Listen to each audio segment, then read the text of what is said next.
এর ঢালাই পরবর্তীতে পানি সংরক্ষণের জন্য পুরো ছাদে বান্ধা হচ্ছে সিমেন্ট এবং বালু মিশ্রিত।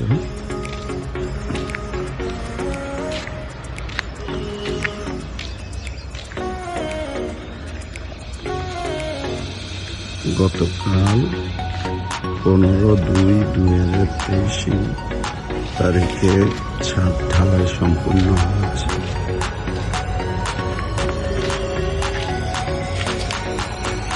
আগামীকাল থেকে পানি সংরক্ষণ করে রাখা হবে প্রায়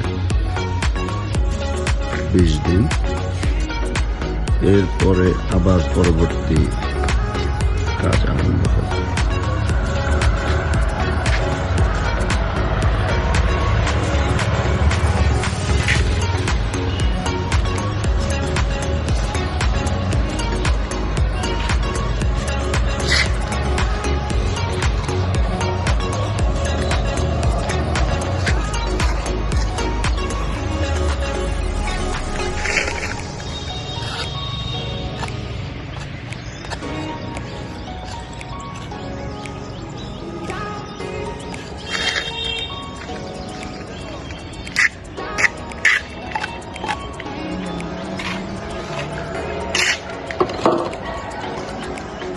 এটা হচ্ছে বিল্ডিং এর ফ্রন্ট ভিউ।